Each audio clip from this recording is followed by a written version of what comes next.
Okay, I was getting ready for bed.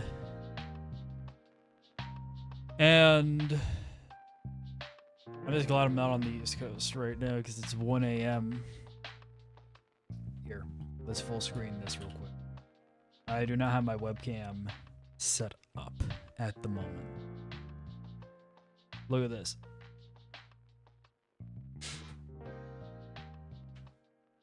Pentagon is ordering a lot of 1 a.m. pizza right now.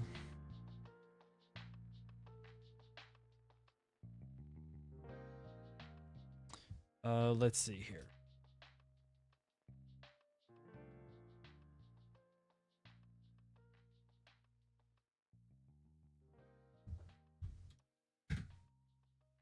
We got a research thread going on here. I don't know how easy it is to see, but you can actually see those little black dots right here. Those are missiles.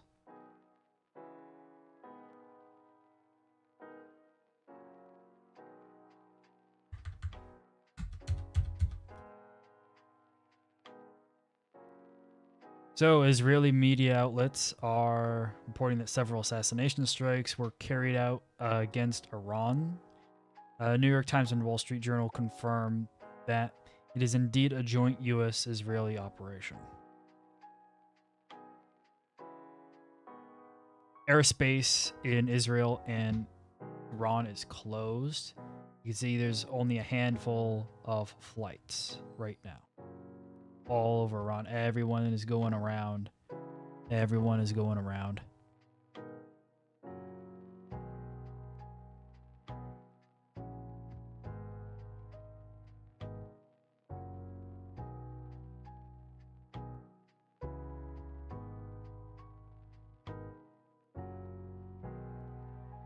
So these are the latest breaking bits of news. As Israel launches strikes on Iran, the Mossad spy agency on its official Persian language Telegram channel calls for Iranians to help, quote, return Iran to its glorious days, unquote. Quote, our Iranian brothers and sisters, you are not alone. We have launched a highly secure and dedicated Telegram channel, especially for you. Mossad calls on Iranians to, quote, share photos and videos of your just struggle. And there's the missile video. Reporting here. Back to Jeremy Diamond now. We've got new reporting here at CNN. We were wondering whether the U.S. and Israel coordinated on this attack. A source now telling CNN that, in fact, the U.S. and Israel coordinated on this attack. And so we have to wonder whether the U.S. will now be attacking next.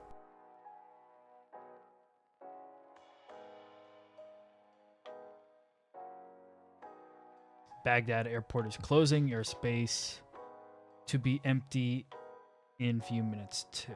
So all this stuff was happening 30 minutes, 45 minutes ago. So another bombing campaign during the weekend, but a new, quote, ceasefire by Monday. It's not a ceasefire. On Monday, March 2nd, there was supposed to be a round of technical negotiations. And then sometime next week, there was supposed to be a... Oh, I hear an echo. Oh, it's 1 second. Oh, that's you, Ari. I hear you. You're live on the stream, by the way. I was like, hello, everybody. Well, this is more for recording. I don't think anyone is watching live at the moment. Couldn't be in a worse place. I'm in a coffee shop, and it's got a lot of background noise. I've got no headphones. Well, don't worry. I'm going through the live X feeds, and I'm posting everything I can to the Iran thread that we have, and I started posting all the stuff with from the Squawk. As soon as I saw it on the Squawk, I was like, oh shit. It first started with Israel has launched preventative attack against Iran. Then explosions heard in Tehran. Then air raid sirens in Israel are heard. Explosions heard in Tehran, even more explosions. Israel military schools across Israel closed, public informed to work from home. Public gatherings in Israel prohibited. The sound of 3 more explosions heard in central Iran. The Minister of Transport in Israel has closed Israeli airspace. Another 2 more explosions are heard in Tehran. The United States Embassy in Qatar implements shelter in place for all personnel, recommends all Americans do the same until further notice. Iran airspace has been closed following the sound of several explosions in Tehran. Trading at the Tehran stock exchange has been suspended. The New York Times then cited U.S. officials that the United States strikes on Iran are underway. Iran Supreme Leader Khomeini is not in Tehran, has been transferred to a secure location, officials according to a source. And then there's a bunch of videos of the attacks that I got and a few videos. There's a lot of pizzas currently being ordered at the Pentagon. They just had a huge spike on the Pizza Watch. Well, it feels good to be in position. Yeah, you did fantastic. And Yeah. yeah. Still And in Bitcoin position. dropped Yeah, I like thought a it was fucking last rock, weekend. dude. Bitcoin dropped like Are a you joking? rock. Yeah. If we go to How's the that? Bitcoin chart, it went from in the last hour Holy it shit. dropped 4%. Damn. Yeah. Wonder why. Well, because a lot of mine. Actually, let me see if I can find the exact thing in the thread. Bitcoin. Let's see here. Oh, yep, I found it. No, yeah, no. 1 second. Yes, Cookies. All right, Iran mines Bitcoin at $1,320 per coin on subsidized electricity Is that and just sells it. Energy prices. Yeah, and sells it at 68,000, a gross 50x margin, not a hedge fund return, not a venture capital multiple, 50 times on power costs great, huh? alone. Running on electricity priced at half a cent per kilowatt hour, while Iranian civilians suffer rolling blackouts because 70,000 mining rigs are draining 2,000 megawatts from a collapsing grid every single day. Continues. That could 95. spike supply though. If there's a No, If it there's a would. lack of supply in mining, then I mean, price technically, should incline. yeah, technically you're right, but there's a lag. When Bitcoin hash rate goes offline, it takes time for the difficulty rate to adjust. So when miners go offline, the miners that do go offline have an opportunity to actually sell their Bitcoin before it impacts the hash rate or the difficulty rate on the Bitcoin network. So you can see the price move down before the other miners are able to step in. Now, 95% of those rigs are illegal. The IRGC runs the largest operations exempt from electricity bills, consuming power from facilities that simultaneously cause blackouts in hospitals and homes. The regime legalized mining in 2019 specifically to convert sanctioned energy into unsanctioned hard currency. So because they can't export their oil, they're just turning that oil into energy, and via Bitcoin mining, turning that energy into Bitcoins and then transacting with the Bitcoin internationally. So the few people lag in Iran who have access to these miners, it seems like they are selling off Bitcoin that they have access to in order to kind of save their ass, to buy their way out of the war. Gotcha. At least that would be my first guess estimate. You reckon this week's notes are next to useless? No, I would still read them, especially for the stuff not related to Iran, and that's only about 3 pages. Sure.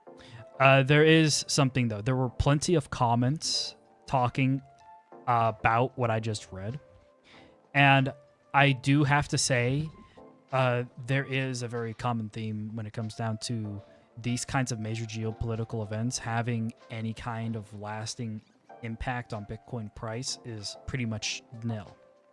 I'm in agreement with another comment, and I posted it in the same thread. This guy, CR Syntax, said, it's a non-issue, this entire thing about Bitcoin's price dumping on the announcement of Iran getting striked. China banned mining in 2021, which accounted for 60% of the global hash rate back then.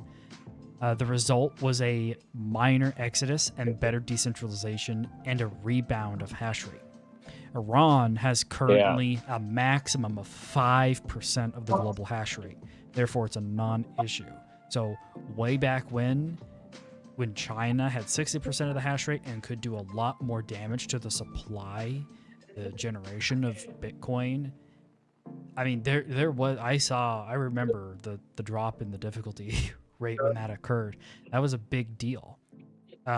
However, that wasn't the first time China banned Bitcoin. They've banned Bitcoin multiple times. They banned Bitcoin I forget, like 2017, 2018. And like the very first big ban was a big deal. But this is not as going to be as big of an impact as when China did it, even the multiple times that they did. So I personally view this as a nice buying opportunity actually for Bitcoin, because it seems like right now the ball is in play. We're not going to be getting the version 1 scenario analysis. Now, real quick, I actually currently have the weekly notes. I'm going to actually open them up. Document viewer. And is this the current week's notes? I believe so. Okay. Let me open up the current week's notes, because there's a few bits of scenario analysis from the week's notes. Okay, here we go. And then tab that, put that guy in here. All right. So from SEB, they released an outlook called Go Long Oil and Gas before the weekend. High risk that Trump equals chaos. Now, that Trump equals chaos is part of a 4-part scenario analysis. The first scenario analysis outcome that they looked at is Trump being a deal maker, a peacemaker, and it was kind of like, okay, the nominal scenario of everything seems nice and simple. The second option is Taco. Trump always chickens out is what that stands for. Situation fades with no real deal and now war. Brent fades back towards the $60 line. OPEC controls the market through the year, and Brent averages about $64 a barrel. Next, they call scenario number 3 out of 4, Trump the Emperor. A contained attack. U.S.-Israel attacks Iran. Limited Iranian retaliation as last year. Brent spikes to $80 to $90 a barrel, but then quickly falls back as there is no real loss of oil supply. Else, much like the very first scenario where Trump is the deal or peacemaker, Brent averages close to $64 a barrel in the latter half of 2026. Now, the final and the fourth scenario that lines with the title of Trump equals chaos. This fourth scenario, Trump equals chaos. U.S.-Israel attacks Iran, and Iran retaliates forcefully. Extended situation. The most potent weapon Iran has against Trump is the oil price. Full focus on halting supply of oil out of the Strait of Hormuz, either fully or partially. Better with partially for longer than fully for shorter. Markets panic. No one knows how long it will last. As it happens, Brent quickly spikes to $100, $150 a barrel. It is not enough to scare Trump.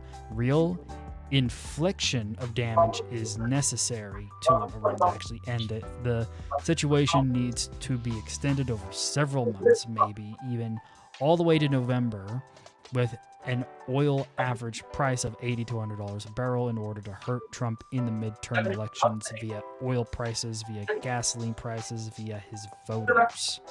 Now, there's another scenario analysis that came out that was very similar. It's a little bit simpler, and it's a 3 scenario analysis by Potent and Partners titled Will He, Won't He? Now, he states at the very beginning what I actually stated at the start of the stream. Both sides, the US and the Iranians, have agreed to, quote, technical level discussions starting on March 2nd. They didn't quite agree to when next week that they would have had discussions, another round of nuclear negotiations, but it seems like those are now off the table now that this preemptive strike by Israel in coordination with the United States has occurred. In the most benign scenario out of the 3 scenarios that Potent and Partners points out is the U.S. and Iran continue to work towards a negotiated settlement, which is just off the board, so we'll skip it, right? So the second one is an alternative scenario involves limited military strikes against the regime in Tehran. Targeted U.S. strikes with a contained Iranian response will likely lead to short-term spikes in oil and tanker rates. However, if oil infrastructure in the region is spared and maritime transport through the Strait of Hormuz continues without sustained interruption, the impact will be limited to some shipping delays, higher issuance costs, and higher or tighter sanctions enforcement. The first 2 scenarios are the most likely, but there is a risk of a third outcome that cannot be ignored: a large-scale U.S. attack followed by a significant Iranian counter-strike involving attacks on oil installations in the region and attempts to restrict flow through the Strait of Hormuz. This scenario could lead to a sustained increase in oil prices and tanker freight rates. The U.S. military would be compelled to protect freedom of navigation and has the hardware to keep the Strait of Hormuz open. Tankers can enter and exit the Albanian Gulf with military escorts for protection, similar to what eventually happened during the 1981-1988 tanker war between Iran and Iraq. Now, over the long term, the best outcome for everybody involved would be a negotiated solution that would de-escalate the tensions in the Middle East, stop the nuclear proliferation in the region as sanctions are lifted, improve the fate of the Iranian people. Unfortunately, what is best for the world is not always what happens, and that's how they end the note. So those are the 2 big things. What you were asking me about the notes, what's kind of in them.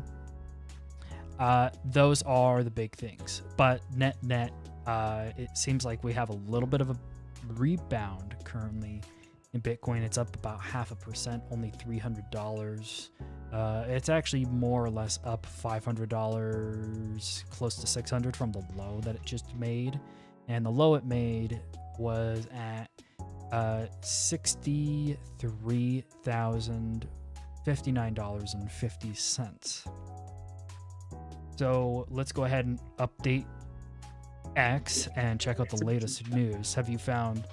Oh, message to U.S. citizens from the U.S. Embassy in Qatar. Let's go ahead and copy that and paste that into our research thread. Let's see. Did you get a buy on Bitcoin? Well, if there are further attacks, it's going to drop again. So it's a little too soon, in my opinion, to hop in right off the rip.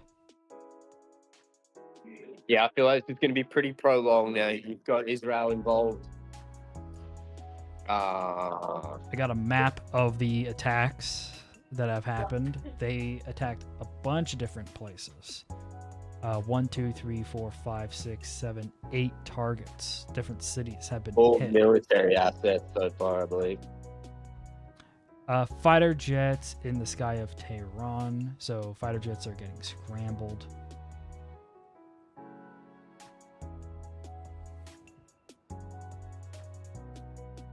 Iran immediately closes Silk Road air corridors in response to Israel attack. All right.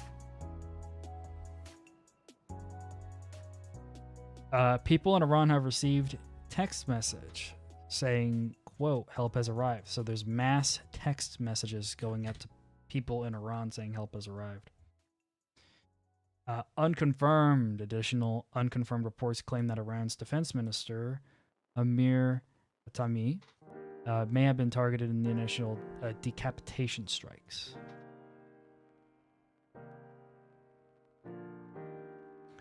Okay, reports are emerging, of the defense minister, There's at least an assassination attempt. His death has not been verified.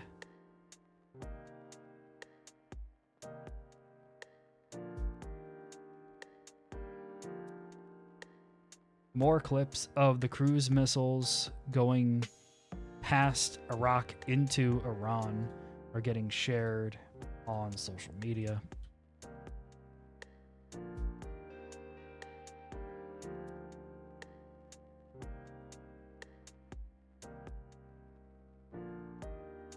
Many airlines are scrambling to reroute flights around Iranian airspace at the moment.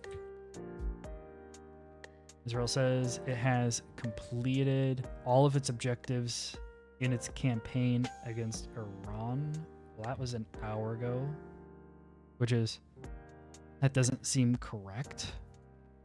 I mean, I'll still share it, but it seems like the attacks are still ongoing, so that doesn't quite make sense.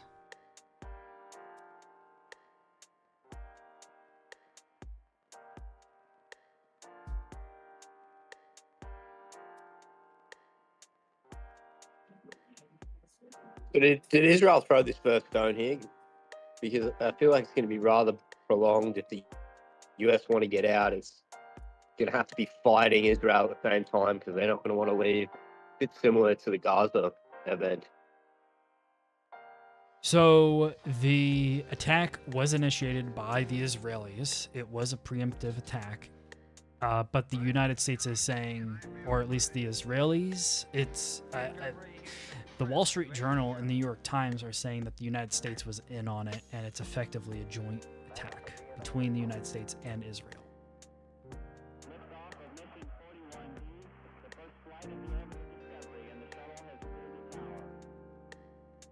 U.S. officials say they expect this attack to be far more extensive than the American strikes last June against Iranian nuclear facilities.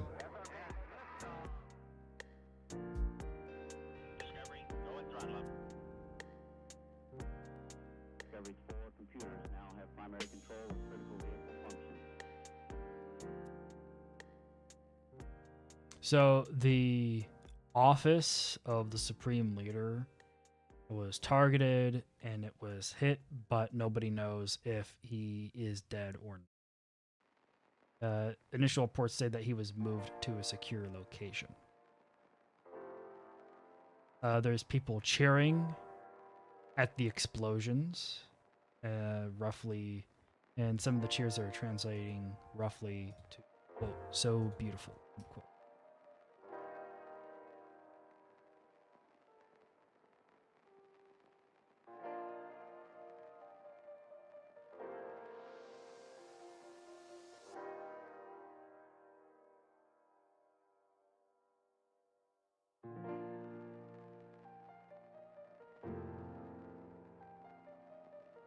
The United States has never deployed F-22 Raptors to Israel.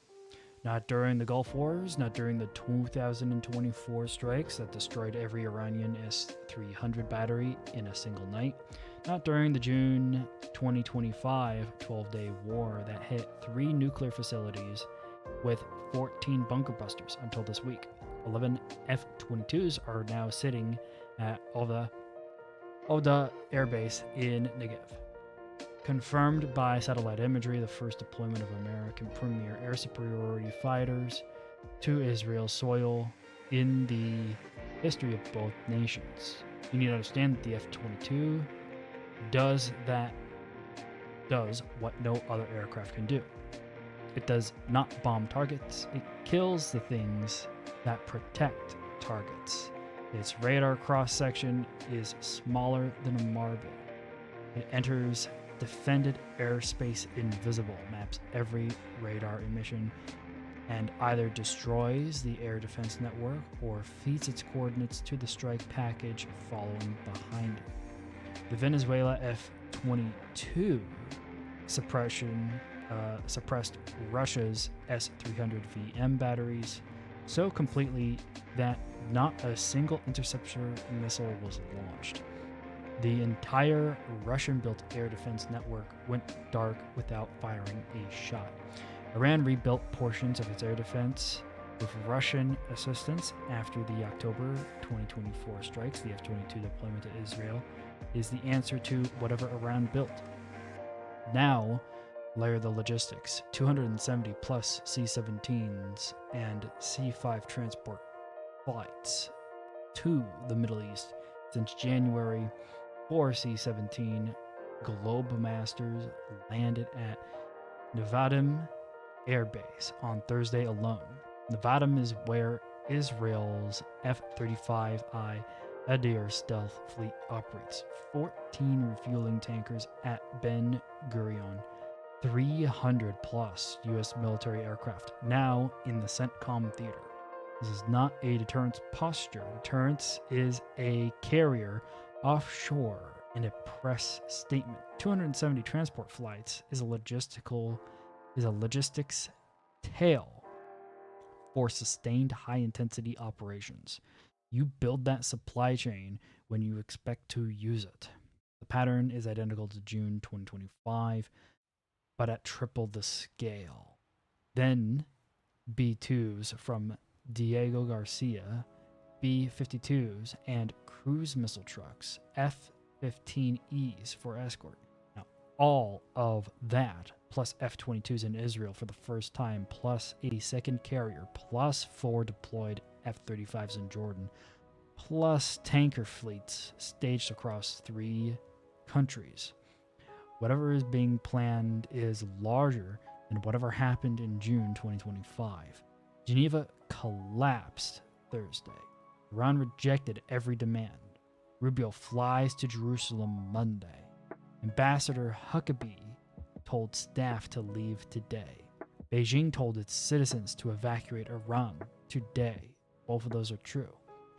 And 11 aircraft that exist solely to make air defense disappear are parked in the desert 200 kilometers away from the Iranian border, doing something they have never done in the 21-year operational history of the platform. You do not stage the first ever F-22 deployment to Israel for deterrence. You stage it for what deterrence failed to prevent. Unquote. Holy smokes. That is a rip. And I think that needs to be forwarded into your thread Got as something well. coming from Trump here now. Who's coming for Trump?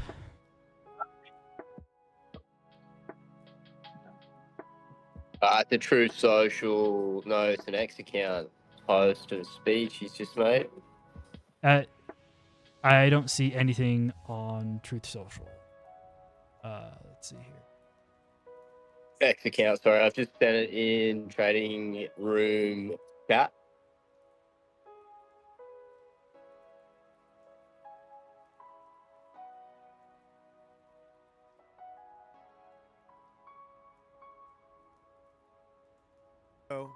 Okay, I'll give this a The United listen. States military began major combat operations in Iran. Our objective is to defend the American people by eliminating imminent threats from the Iranian regime, a vicious group of very hard, terrible people. Its menacing activities directly endanger the United States, our troops, our bases overseas, and our allies throughout the world. For 47 years, the Iranian regime has chanted death to America and waged an unending campaign of bloodshed and mass murder, targeting the United States, our troops, and the innocent people in many, many countries. Among the regime's very first acts was to back a violent takeover of the U.S. Embassy in Tehran, holding dozens of American hostages for 444 days. In 1983, Iran's proxies carried out the Marine barracks bombing in Beirut that killed 241 American military personnel.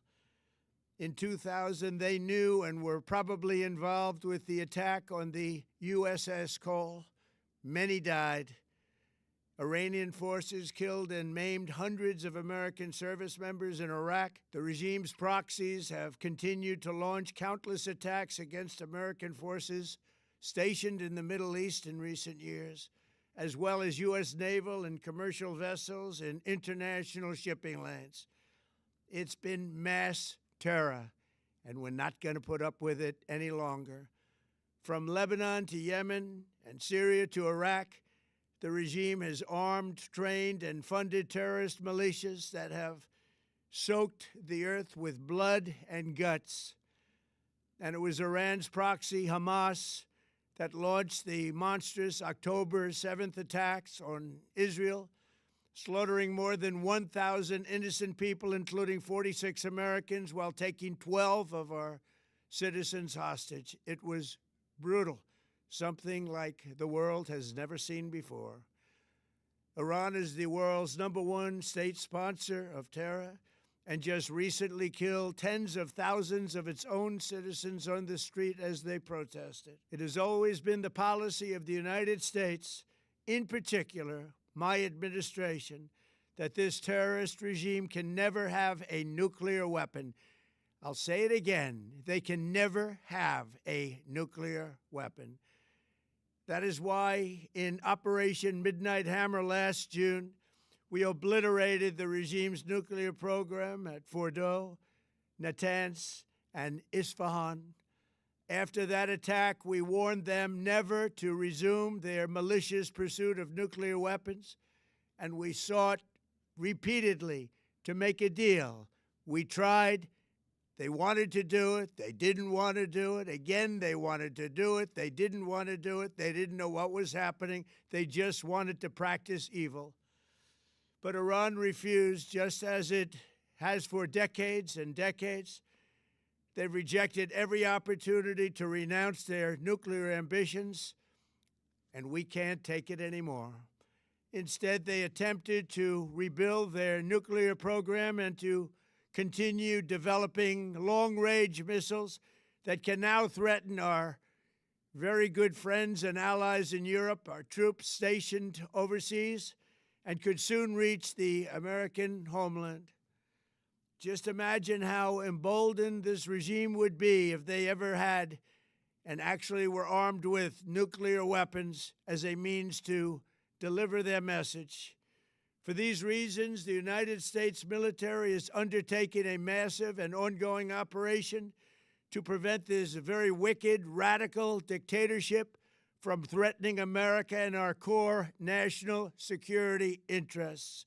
We are going to destroy their missiles and raise their missile industry to the ground. It will be totally, again, obliterated.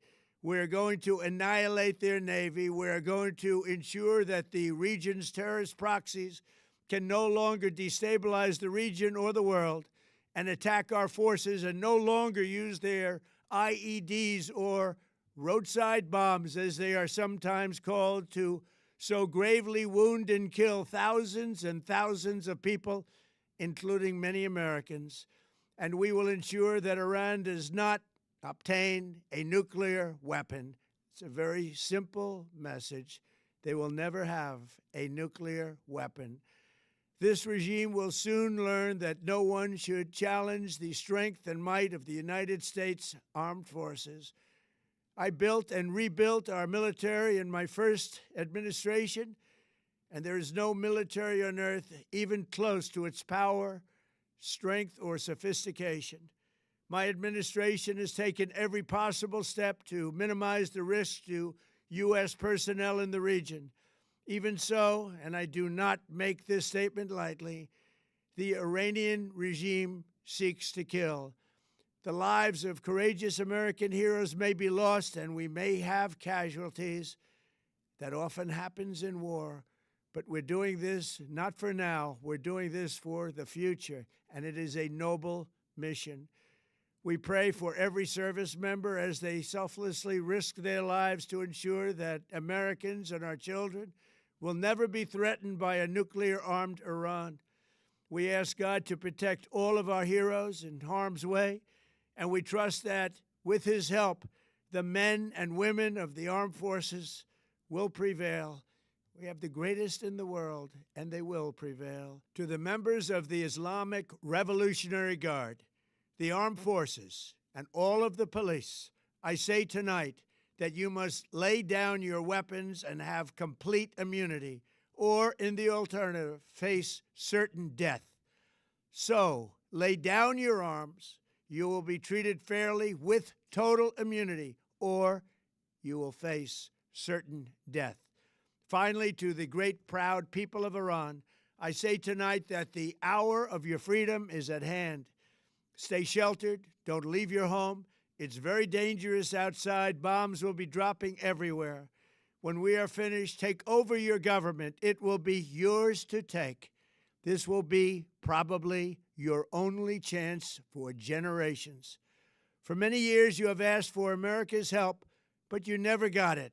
No president was willing to do what I am willing to do tonight. Now you have a president who is giving you what you want. So let's see how you respond. America is backing you with overwhelming strength and devastating force. Now is the time to seize control of your destiny and to unleash the prosperous and glorious future that is close within your reach. This is the moment for action. Do not let it pass. May God bless the brave men and women of America's armed forces. May God bless the United States of America. May God bless you all. Thank you. Okay. Wow. A night in history. Finished watching it. It is a night in history. Wow. Well, there's not much else to do or Short to time say ago, in response to watching that. It is the fall of the Islamic Republic of Iran.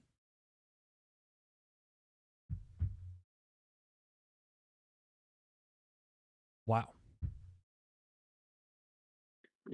GG's. Head of the judiciary of Iran apparently has been killed. Israeli Air Force tankers are flying out to support strikes on Iran this morning.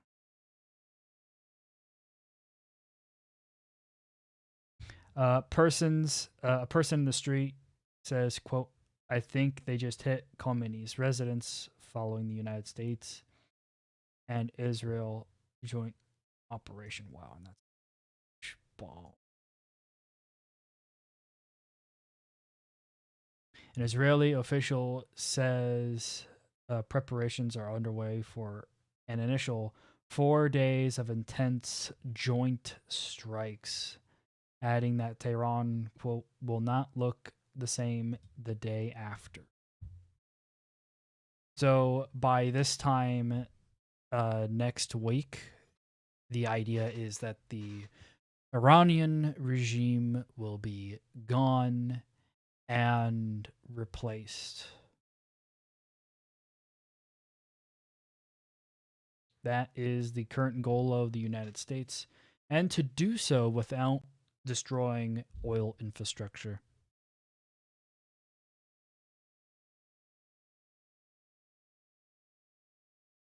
Oh my god, remember? Oh, we were looking at the prediction markets. Remember, they were saying like, oh, close to like a 1% chance that the odds of Israel attacking Iran by the end of the month, or the United States attacking Iran by the end of the month, were like 0. Well, the odds just went literally from 0 to 100%, and some people just got a massive fucking payout, dude. Oh my god.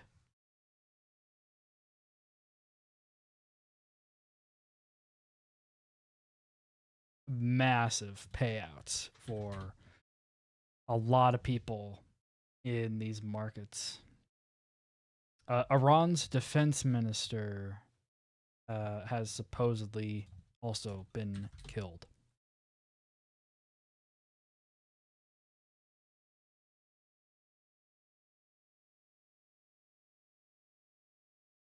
And then this is some attacks between Afghanistan and Pakistan. We have another thread covering that war.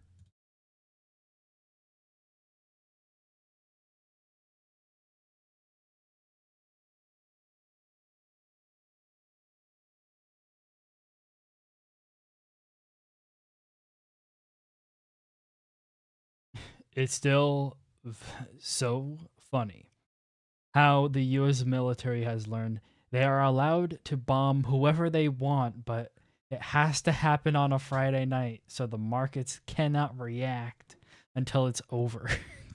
We're calling it a sleepy time window of operations.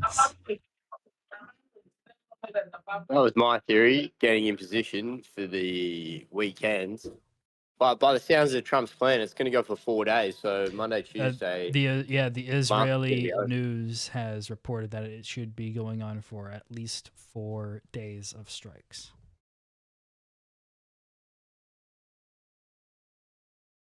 Iranian officials tell Reuters that Tehran is preparing for a retaliation, and the response will be crushing, is what they say.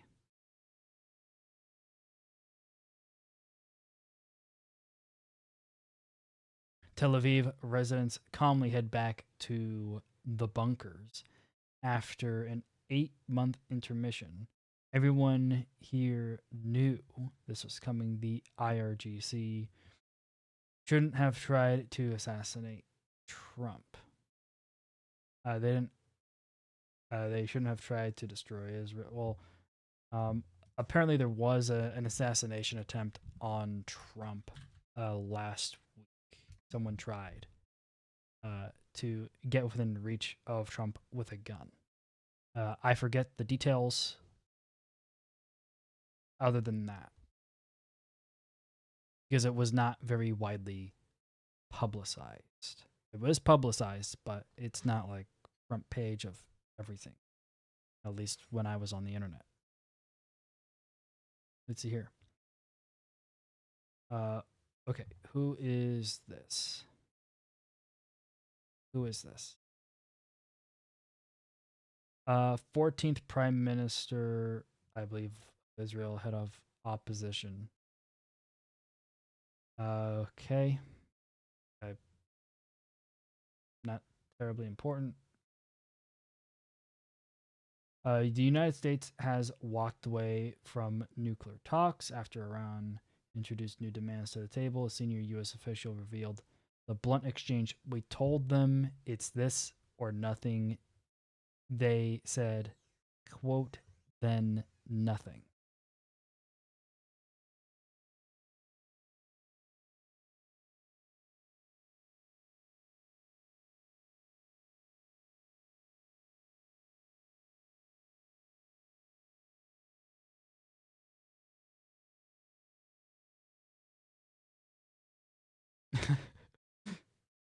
Okay, that's interesting. Iranian national media outlet IRNA seems to have been hacked, posting what appears to be anti-regime propaganda articles. Iranian bystanders laughed after witnessing an airstrike on Saturday, as they are heard referring to the strike location as the Leaders' House. Got the video playing, and they're laughing.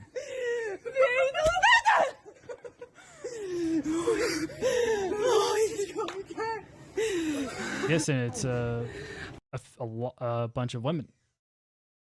I'm pretty sure they'll be very, very happy.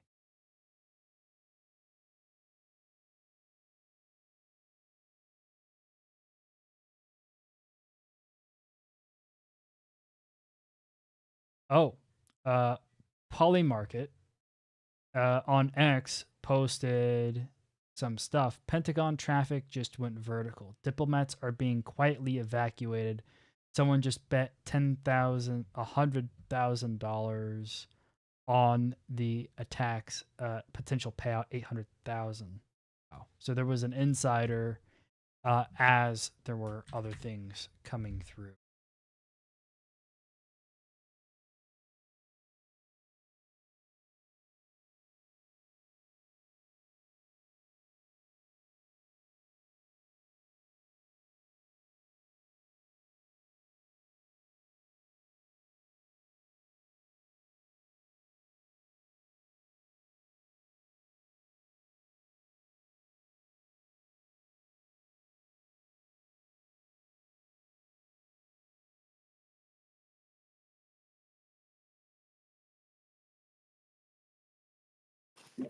Should check out some price action and some extremes on the indicators of where you predict market price to open up Monday.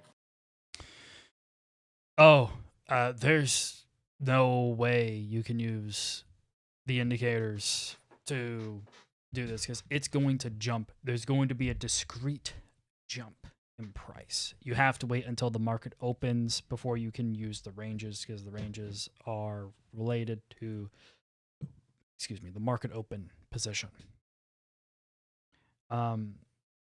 Whenever there are exogenous shocks like this, they will cause discrete jumps in price. And discrete jumps in price are very infrequent. And the way you trade them is different every single time. So, for example, if the market's open by Sunday and most of the operation, let's say, is complete, let's say there's a confirmation that Khomeini is found and that's the end of the regime, and there's an official, let's say there's an official statement from the Islamic Republic that they are surrendering in the next 24 hours. Then by the time the market opens, and there's no major damage to oil capacity, markets will likely gap down and then jump back higher over the week as it's confirmed that regime change will be initiated, that oil production will quickly come back online, and a regime change occurs and oil comes back online. Those are the two main things. Is there a way we can track the S&P's price offline, like in a prediction market, or just a market close price where it's sort of? Well, yes, Like there are prediction markets that? for. There are prediction markets for that. We have to find them. Polymarket likely has SPX. Oh, I found it. SPX 500 opens up or down on March 2nd. 33% chance of it opening up. I'll go ahead and post this in the equities chat. That's not kind of what I was looking for. It's definitely going to be gapping down somewhere. I would imagine there's a site that has its current price where it stands now in a prediction as a price, sort of like a market closed price. Technically, that would be futures, but even the futures are closed right now. If we go to ES, That's my deal, man. yeah, you can see features are not moving right now.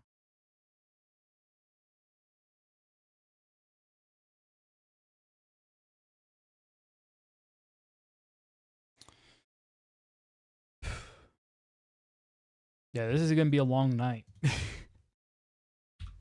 It is 12:06 where I am at. Oh, we have a message from Reza. My dear compatriots, moments of destiny lie ahead of us. The aid that the President of the United States promised. I'm gonna turn on the music. The aid that the President of the United States promised to the brave people of Iran has now arrived. This is a humanitarian intervention, and its target is the Islamic Republic. Its repressive apparatus and its machinery of slaughter, not the country and great nation of Iran.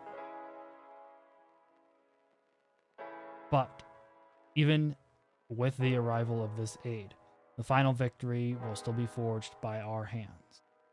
It is we, the people of Iran, who will finish the job in this final battle. The time to return to the streets is near.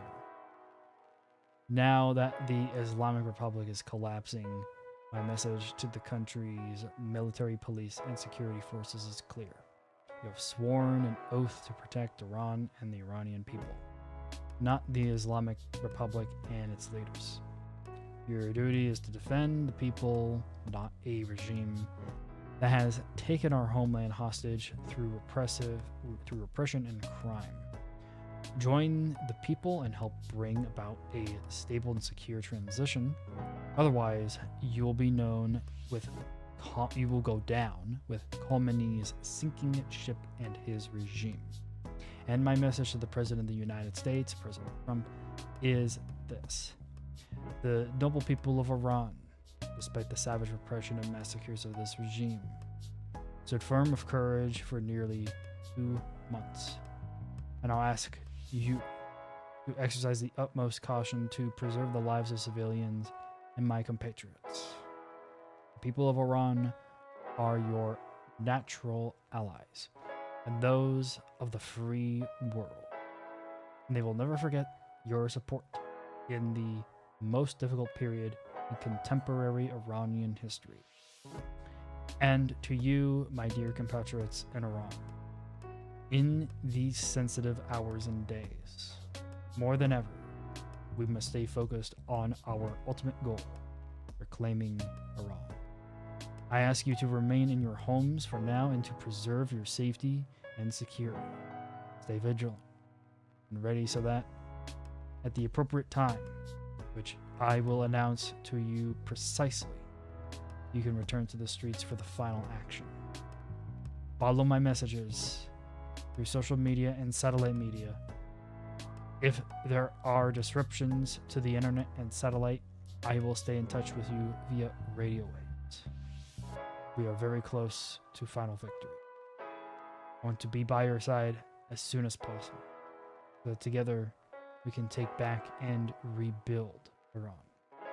Long live Iran, Reza Pahlavi.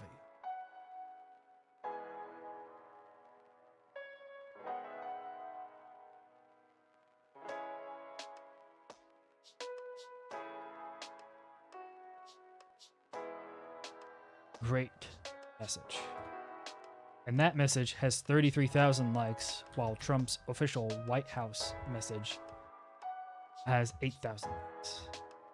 But Reza's has been up for 33 minutes, while Trump's has been up for only 9 minutes.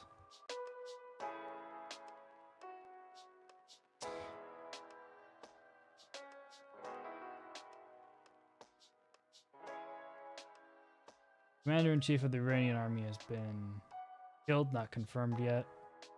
Okay, so those messages earlier about this guy being eliminated, not confirmed. He's not even in Tehran. He's in a safe location, allegedly. That's Khamenei. That's the leader, supreme leader. Ah, my mistake. Several Iranian news websites were hacked on Sunday, Iranian media and social media reports said. Among these affected were the IRNA, ISNA, Tabnak, and Asar-e-Iran, as reports of wider cyber attacks targeting media platforms continue.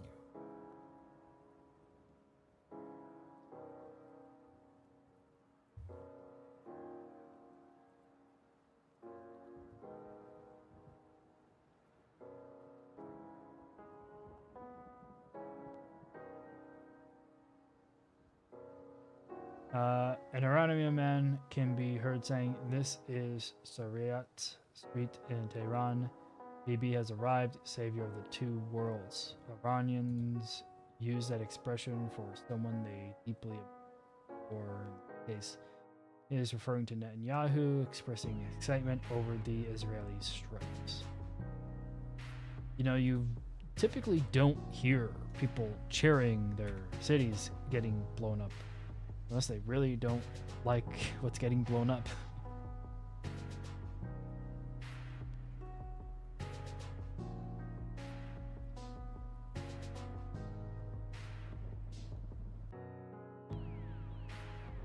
The Iranian Ministry of Intelligence apparently has been hit.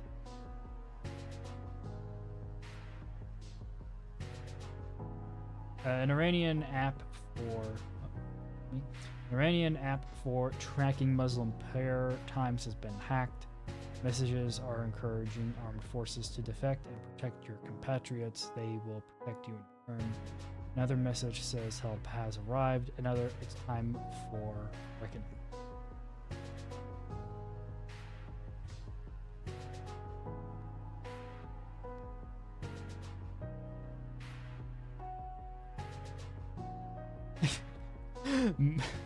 The crypto guys are saying Israel has launched a missile at my portfolio. And it's just charts of Bitcoin and Ethereum.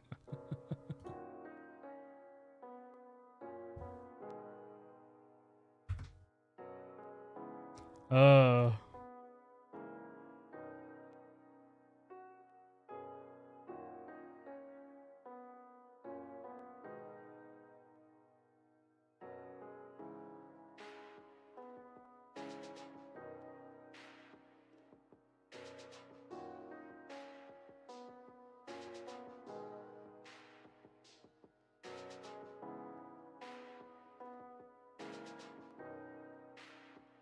Okay.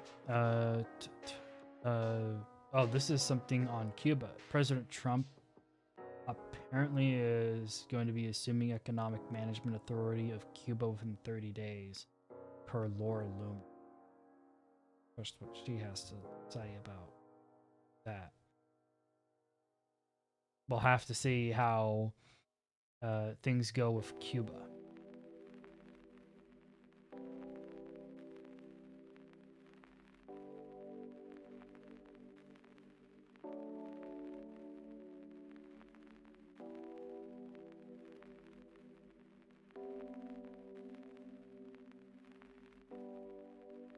Reports that U.S. forces have struck the Iranian IRGC naval base this morning. I believe that's in Strait of Hormuz. Explosions are also reported in the vicinity of a port just outside the strait.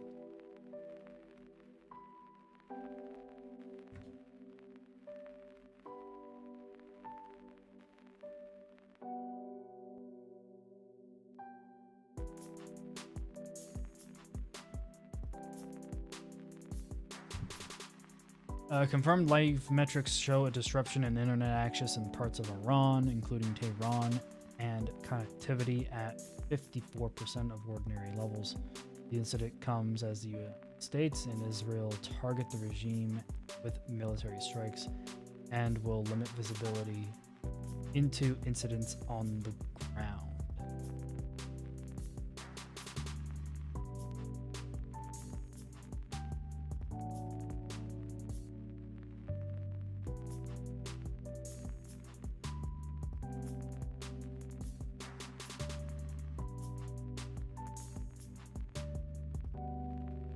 Oh, do you remember how uh Trump blew up Hugo Chavez's tomb when the invasion of Venezuela occurred? There are people now telling Trump, "Hey, please blow up the mausoleum of Ruhollah Khomeini."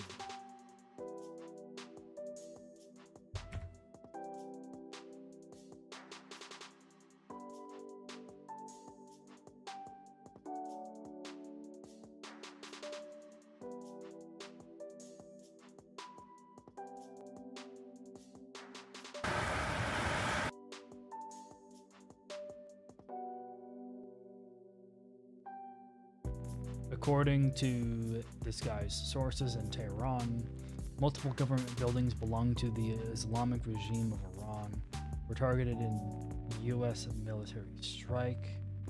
According to a source and multiple eyewitness reports, the residence and palace of the dictator supreme regime of Iran, Ayatollah Ali Khamenei, was directly targeted by the U.S. Air Force. We don't know if he's still alive or not.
Very badly. They're failing.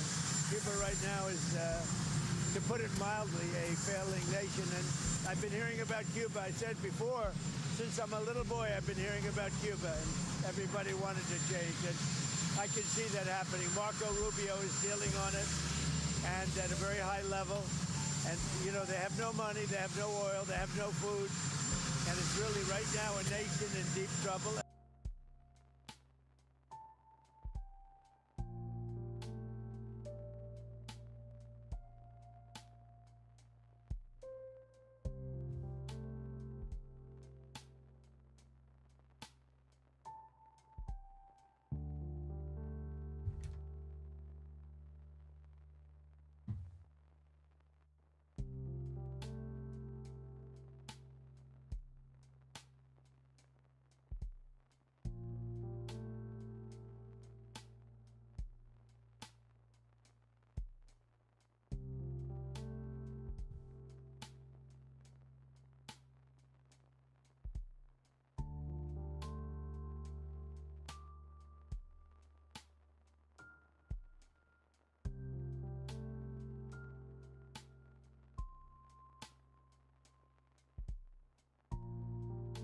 Yeah, some people probably made millions on these poly market trades.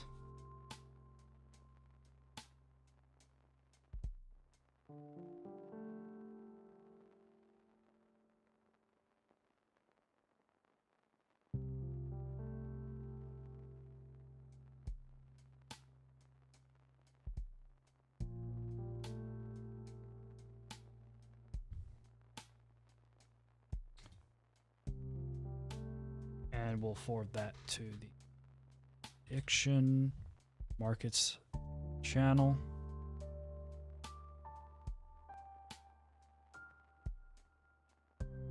And forward this one to the equities.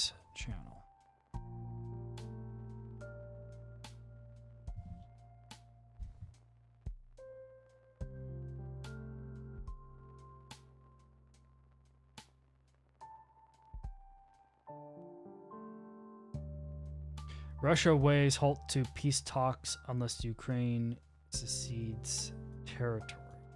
That's interesting. I think that little theory might be developing that the Russians are afraid of a pivot from the US military's actions from Iran to Russia. And so the Russians are saying, hey, you guys need to surrender and give up.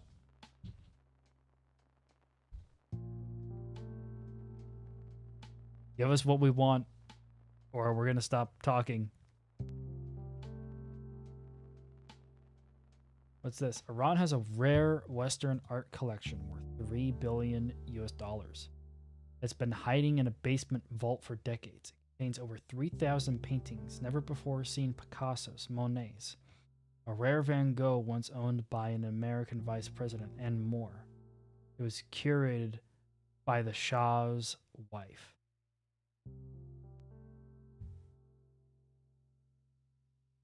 Oh, that'd be great. Get that art.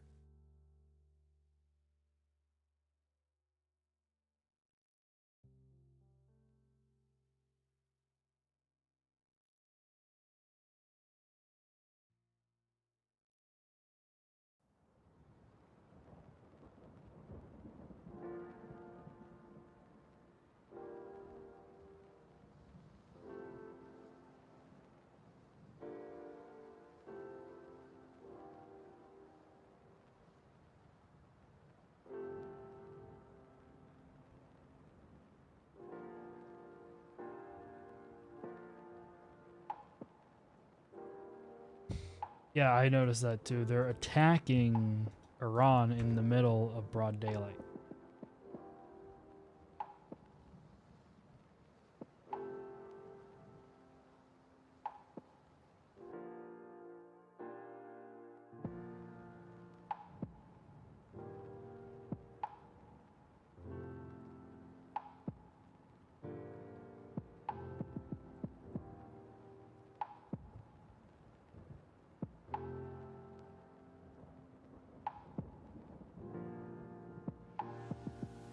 Blasted by fucking rockets. I knew the war was starting, man. I fucking knew the war was starting. All right, boys, I'm out of here. Got to go to the shelter. Fucking knew it. Fucking knew it. Bitcoin was popular in 2017, and by the way, Bitcoin. Oh, rockets. Holy fuck. We're getting blasted by fucking rockets. I knew the war was starting, man. I fucking knew the war was starting. All right, boys, I'm out of here. Got to go to the shelter.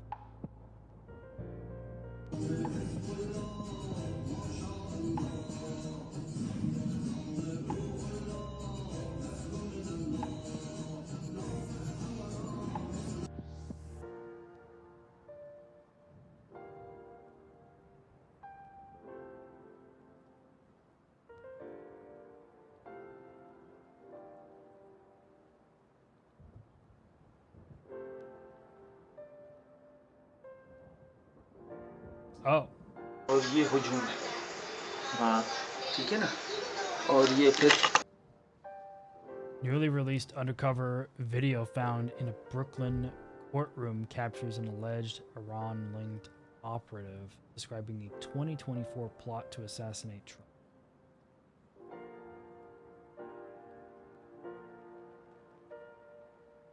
Pretty sure that information's been.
Let's check up on crypto, BTC USD.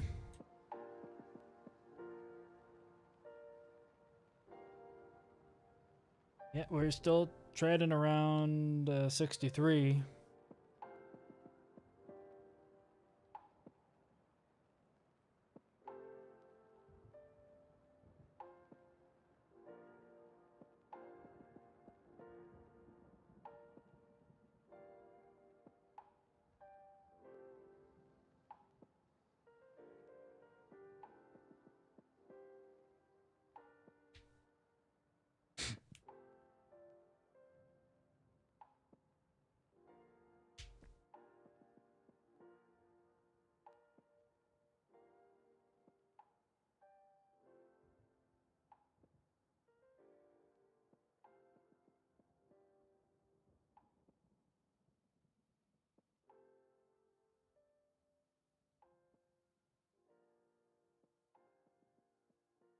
And Gert Wilders is encouraging the United States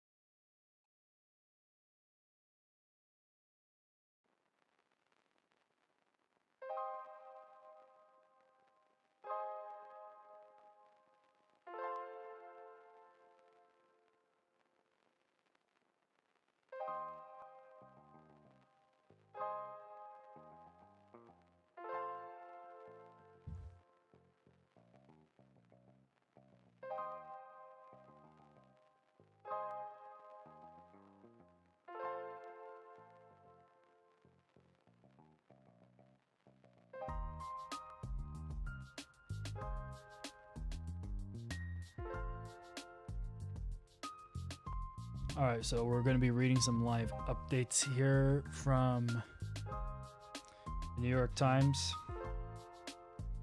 David E. Sanger. Trump's statements effectively differentiated his war aims now from those last June. The targets back then were deeply buried nuclear facilities, most of them far from civilian populations. The sites that appear to have been hit today are at the core of Iran's cities and its leadership compounds. And the goal, as described by Trump, is clearly different: to wipe out the leadership and make way for revolution. It is a high-risk move. There are almost no successful examples in modern history of regime change through an air campaign. But administration officials, including Vice President J.D. Vance, have made clear they imagine a swift campaign, no U.S. troops on the ground.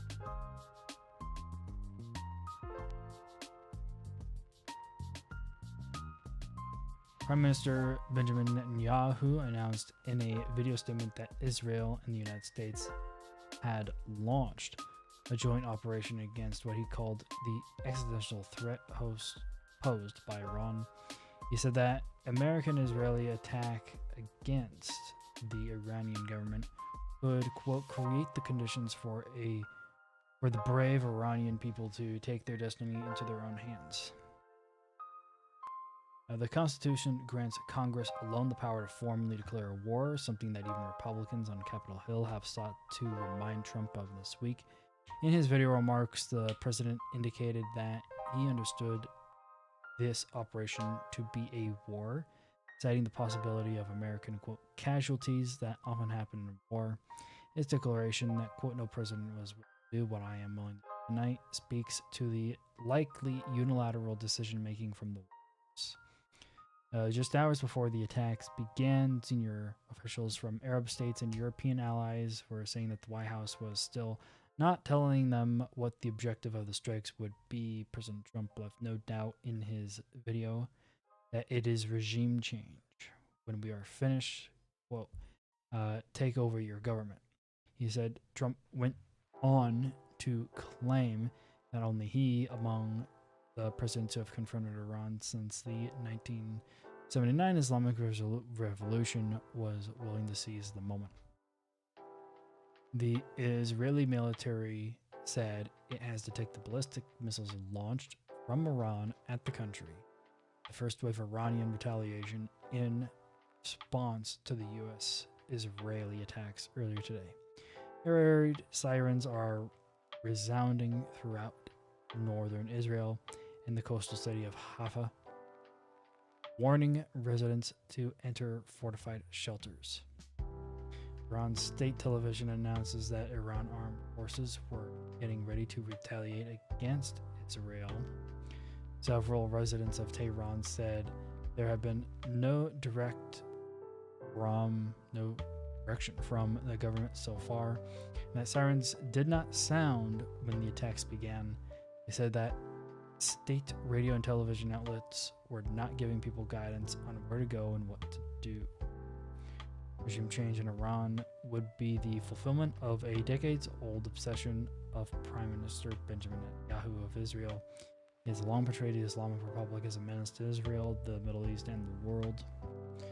Critics of the U.S. military intervention expressed doubt that they would ultimately result in an Iran that abandoned its nuclear program. Edward King, the president of Defense Priorities and think tank that advocates a strained foreign policy, said diplomacy would have been a better path.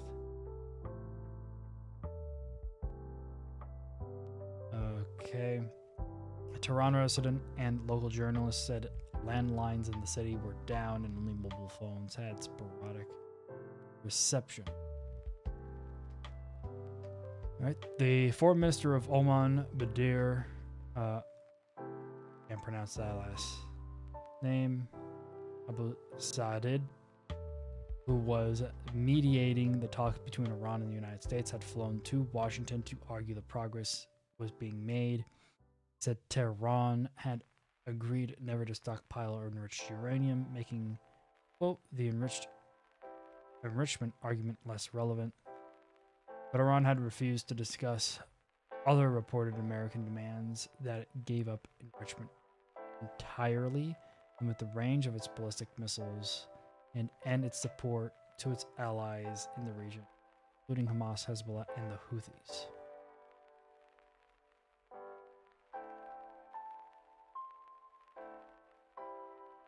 All right. So we will continue watching updates.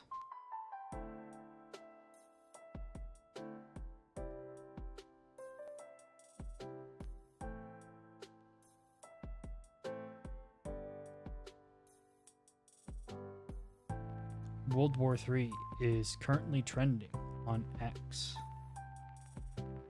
So it's this Operation Epic Fury.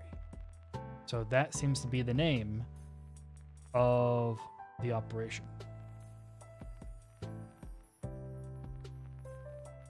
That's a very good operation name. A very, very good operation name.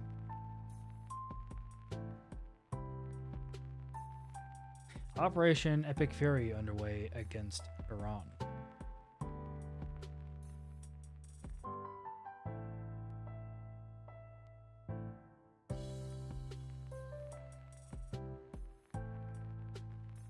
Okay, if I just search for trending, this Iran number 1.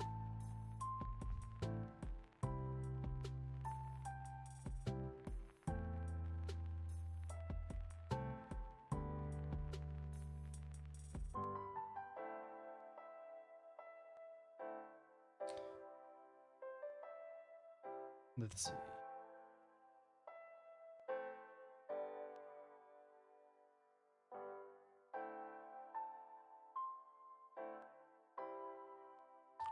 Let's see if Netanyahu.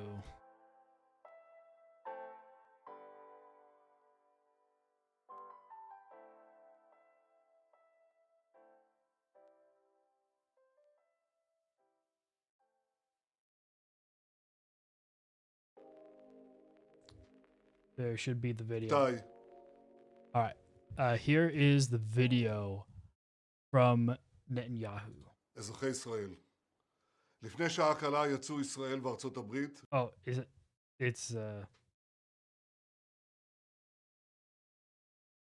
not in English. למען אותה מטרה, כדי להשמיד אותנו, להבטיח את עתידו. Okay, so I can't play it because I won't understand it.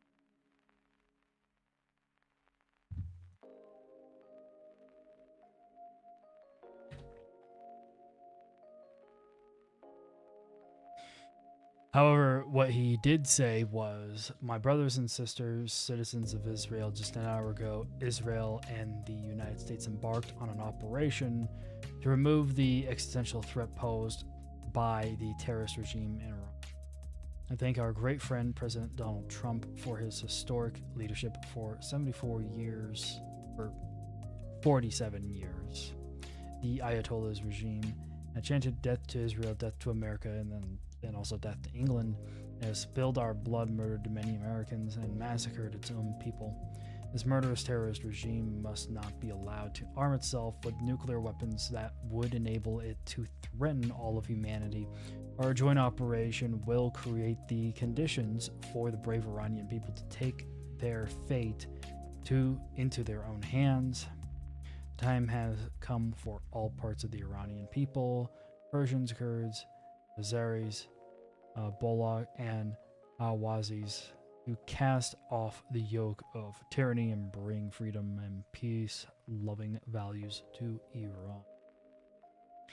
I call on you, citizens of Israel, to heed the instructions of the Home Front Command in the coming days during Operation Lion's Roar. We will be called upon to show patience and strength of spirit. Together we stand, together we will fight, and together we will ensure the eternity of Israel. And we also have the Operation Rising Lion thread open, so I'll just post this in there as well.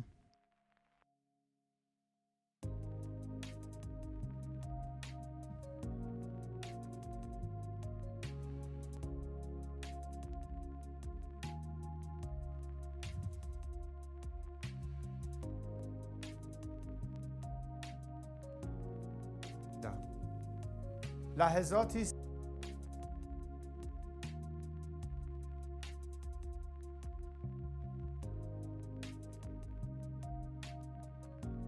A short while ago, the IDF identified missiles launched from Iran toward Israel. Defensive systems are operating to intercept the threat. In the past few minutes, the Home Front Command has sent a precautionary directive directly to mobile phones in the relevant areas.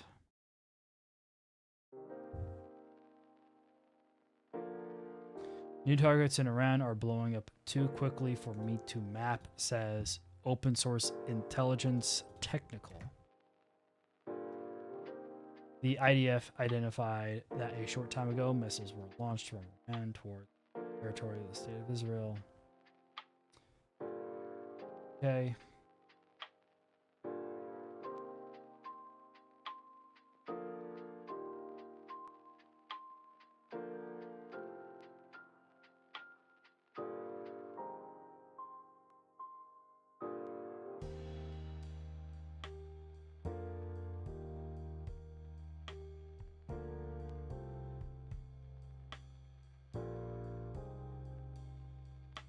Sirens are being sounded in several areas across the country following the identification of missiles. Iran was allegedly feverishly excavating Natanz and Fordow, as well as stepping up production in untraditional reactors for isotopes to go into dirty bombs at scale. This would explain some of the urgency on the preemptive strikes against the Islamist regime in Tehran.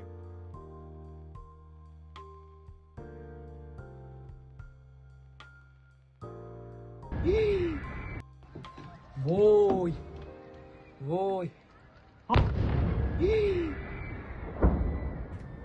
یا خدا یا امام حسین شهر موشکی جمع زیدن شهر موشکی یا خدا خدا یا خدا خدا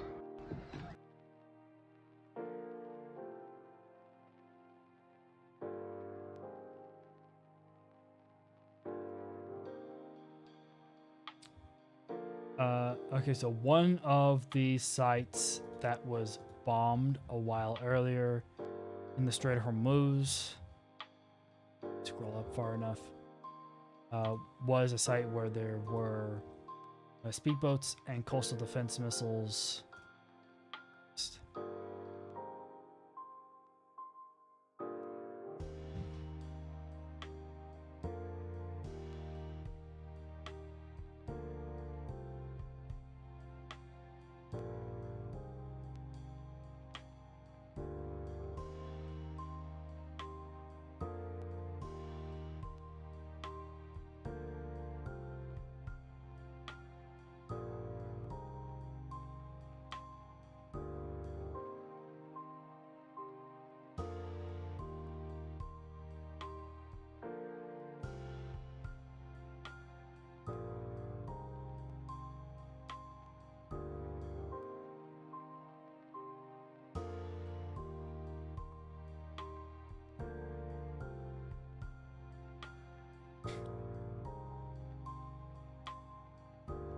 Yeah, all right.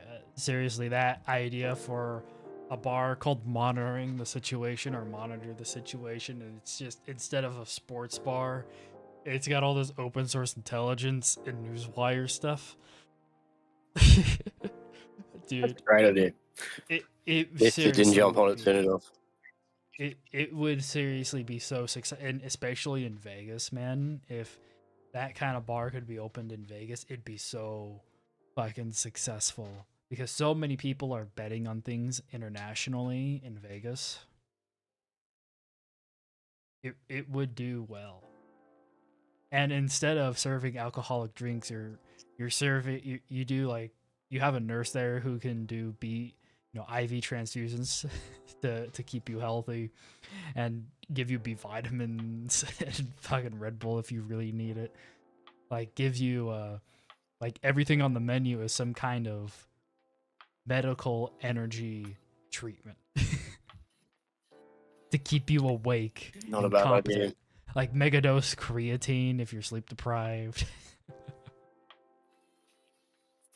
Gosh. Dude, it would be a lot of fun. And then, you could still probably have a liquor license for guys who just wanted to shoot the shit, but yeah, it could just be a productivity hole.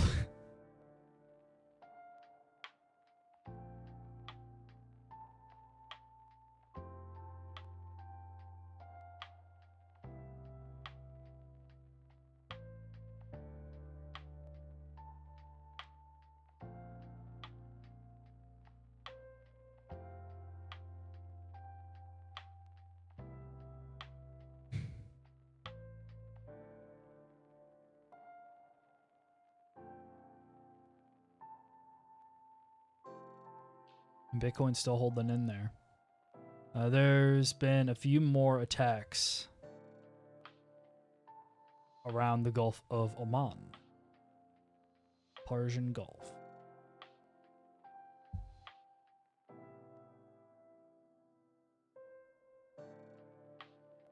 U.S. forces have hit a number of Iranian naval bases on the Persian Gulf and the Gulf of Oman so far this morning, as Trump says the U.S. seeks to destroy Iran's navy.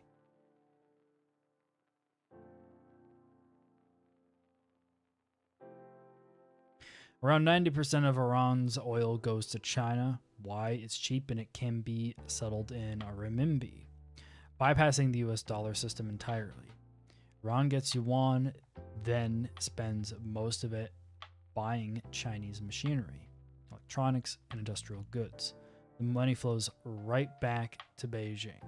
Much of the Iranian crude even enters China, labeled as Malaysian blended oil. On paper, it's Malaysian. In reality, it's Iran.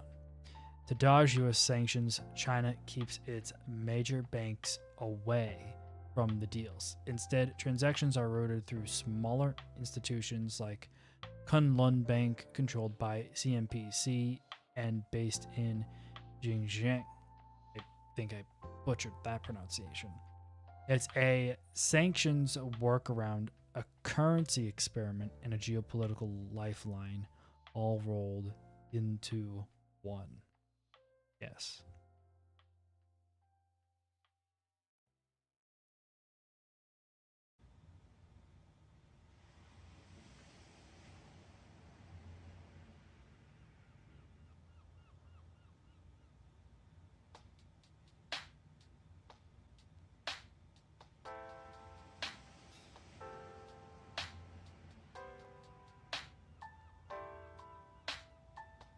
Iran is about to find out why we don't have free healthcare.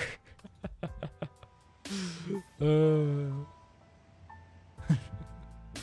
that's a good one.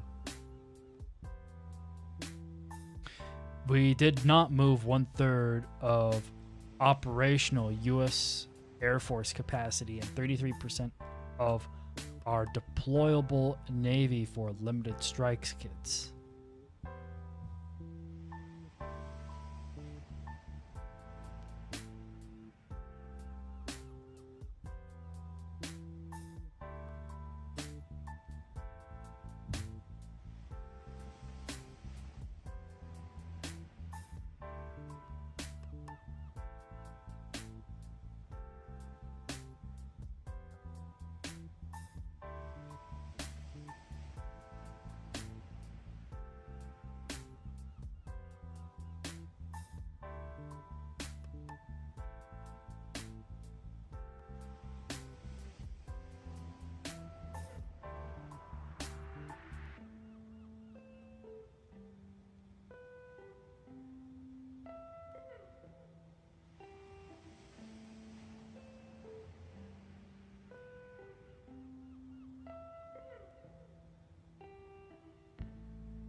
The one guy having a worse day than the Ayatollah is the dude who's lost $5 million betting on Polymark.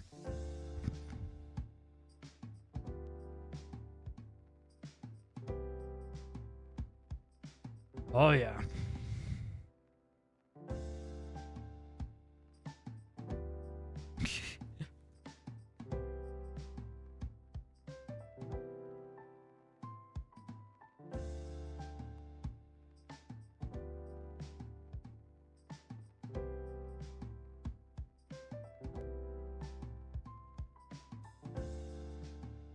Holy shit, you can see the missiles flying across Iraq.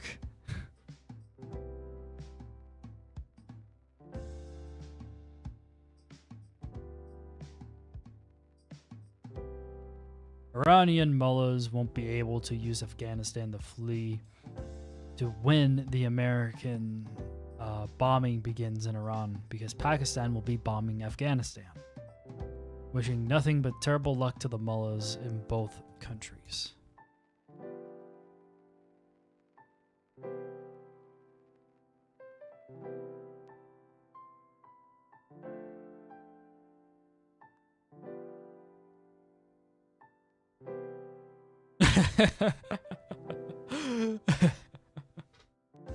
Oh, that's a good one.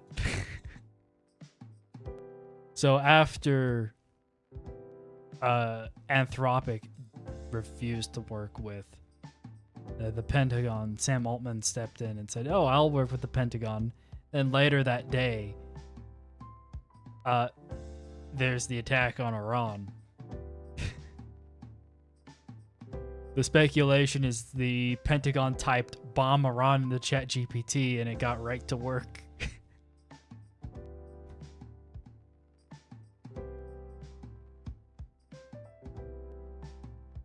Oh man. Good. That's a fucking Ayatollah gonna be dead by market open on Monday. Hope you'll have calls.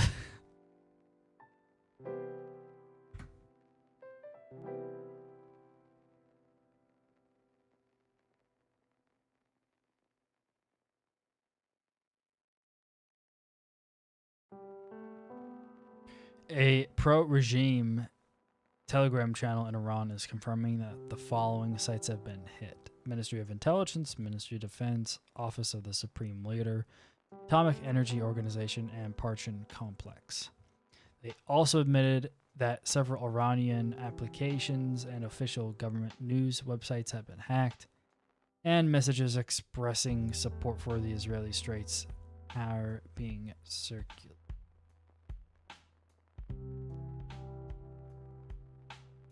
If we succeed in overthrowing the Iranian regime, it will be America's last major conflict in the Middle East.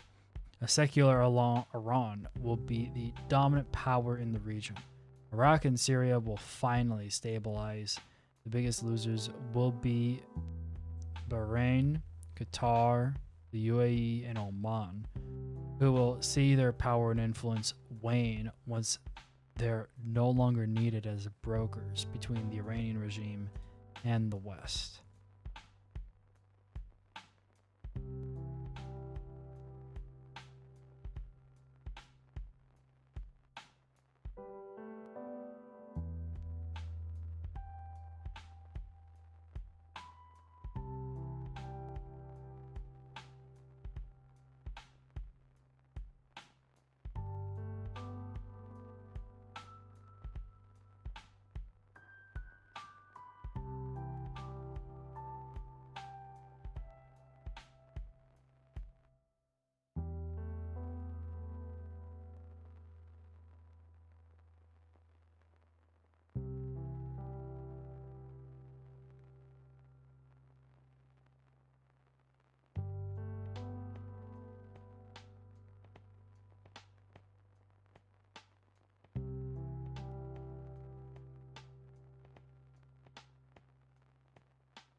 The fact that they attacked Tehran first in the middle of the day means they determined there is no real air defense systems that exist still from the previous war as a threat to their air power. Or they would have done suppression and destruction of enemy air defenses first.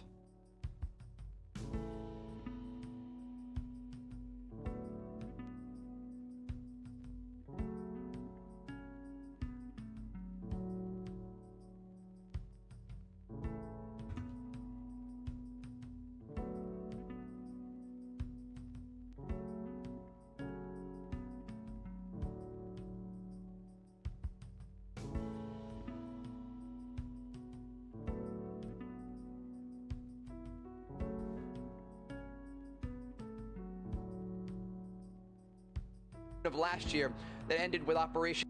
It is during the 12-day war in June of last year that ended with Operation Midnight Hammer. Somewhere between 1/3 and 2/3 of the ballistic missile launchers were taken out, mostly by the Israelis, in a series of strikes that took place during that war. And so while they still have the capability to launch these medium-range ballistic missiles, the threat is still very, very high, but the launching positions certainly were damaged during the war, and it could make it slightly more difficult for them to launch the large barrages that we saw last year, sometimes over 100 missiles at a time. We do know that during that war, they launched around 550 missiles at this country of Israel. The other threat related to missiles is short-range missiles. There are American troops across the region, somewhere between 30 and 40,000 of them. They are normally at bases like the Al Udeid base in Qatar, bases in Kuwait, in Bahrain, where the 5th Fleet is based. And so you have that concern as well. They also have things like anti-ship missiles and sea-based drones that they could use to try to target U.S. forces that are off the coast of Iran. Then the other question here, John, is the support of regional proxies, namely Hezbollah, their largest proxy in southern Lebanon. And while Hezbollah was significantly degraded over the ongoing war between Israel and Hezbollah over the past 2.5 years, even culminating with the killing of the Hezbollah leader Hassan Nasrallah, there was an understanding in Israel over the past several months that if a war erupted like we are seeing today, that Hezbollah could get directly involved in the fight, that the Houthis in Yemen could get directly involved in the fight, and possibly even some of the Iranian-backed Iraqi and Syrian Shia militias that are operating and have drones and missiles. And so it's a lot of information, but it's just to give you a sense of the current battlefield across the region. Namely, Hezbollah is the biggest concern outside of the Iranian regime itself for Israel. And I was briefed this week, they still have thousands of rockets and missiles. They are able to hit Israeli population centers. And so the Israelis are not only looking east, they are also looking north, understanding that this could be a multi-front response from the Iranians, again, depending on which targets were hit inside of Iran. The current assessment leading up to this event, we didn't know when it was going to happen, but all of the tea leaves were there. The U.S. military buildup was complete with the arrival of the USS Gerald R. Ford in the eastern Mediterranean. And the assessment is that likely they would go after, first of all, air defense systems that remain inside of Iran. They would go after command and control centers, trying to splinter the people who are ordering any sort of response to these strikes. And they would also go after ballistic missile launching positions, understanding that this would be one of the major weapons that the Iranians have to respond. So a lot to look at here and many moving parts. But again, Israel is on a high state of alert, and they have issued those special instructions to the civilian population here, warning people to stay close to bomb shelters. John? All right, Trey Yingst, we will check in with you once again. Thank you, Trey. So the news, as you're seeing there from this skyline shot over Tehran, you can see that tower of smoke there. The Israelis and the United States have begun a joint preemptive attack, we are told, against Iran. You can see that one column of smoke, but we presume that there are many, many others in places where television cameras are not broadcasting right now. Because, as I mentioned earlier, there are nuclear facilities all across Iran. There are also U.S. naval assets surrounding Iran. And as Trace was mentioning, F-22 stealth 5th-generation fighter jets that landed in Israel just within the last couple of days, along with a tanker support fleet. So the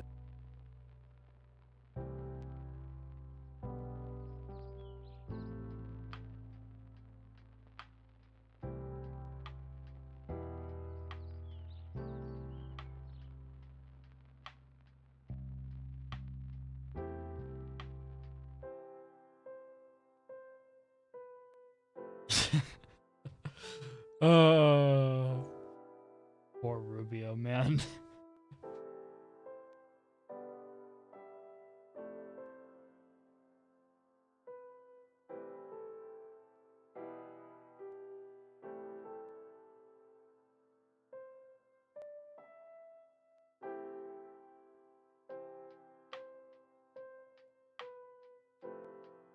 Zu erhalten ist. Da müssen wir jetzt einfach mal ein bisschen mehr tun. Wir sind einfach nicht mehr leistungsfähig genug. Jeder Einzelne wird für sich sagen, ich tue doch schon eine ganze Menge, stimmt auch. Aber wenn Sie aus China kommen, meine Damen und Herren, dann haben Sie noch mal deutlich goes into geopolitics. Merz, Chancellor of Germany, saying, hey, we might not need a 4-day week. We have to a little bit more than a 4-day week.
יירוט אחד, יירוט שני, יירוט שלישי, ומאחורי הבניינים שם יש עשן. נראה לי נפל שם.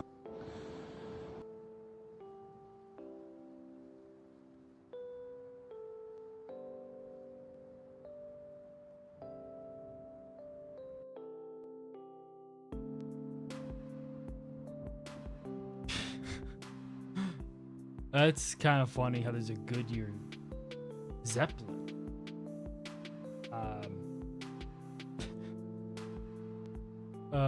Off the coast of Iran for some reason. Confirmed network data show Iran is now in the midst of a near total internet blackout with national connectivity at 4% of ordinary levels. The incident comes amid US and Israeli combat operations and matches measures used during last year's war with Israel.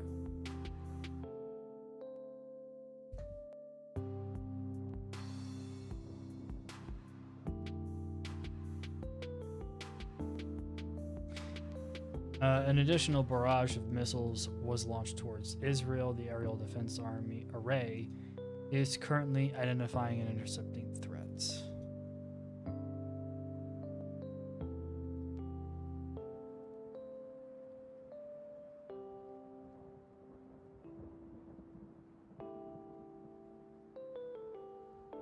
Okay, the updates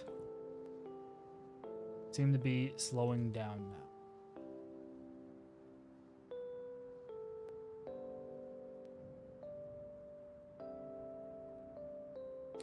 So far, a few members of Congress in the United States have awoken to news of the strikes on Iran, but Senator Ruben Gallego of Arizona, a Democrat and former Marine who served in Iraq,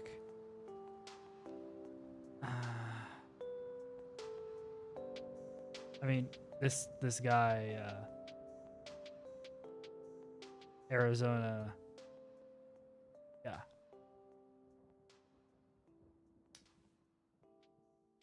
Person. While President Trump recited a litany of Iranian attacks on American interests,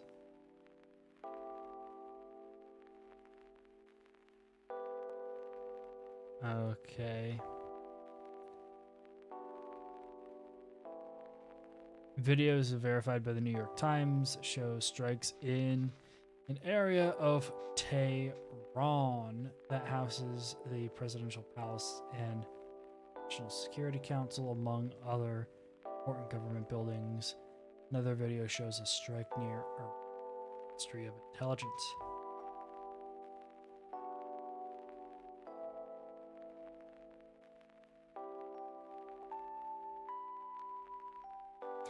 The central goal of the first joint wave of strikes in Iran was to hit as many leaders as possible, according to 3 Israeli security officials familiar with the operation.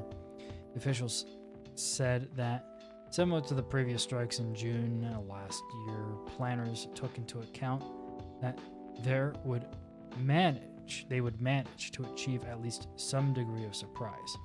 They calculated that if they wanted to kill senior Iranian officials, they had to try and hit them in the first round of strikes. Afterwards, it's highly likely that more precautions would be taken to protect the leadership.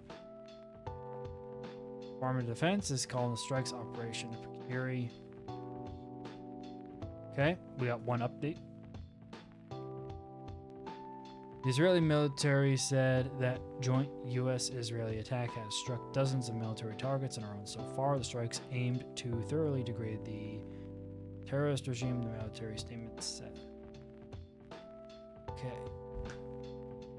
I've been going at this now for close to 2 hours. I am very, very tired, and I look forward to following more updates after I wake up in the morning. So I'm going to go ahead and end the live stream here.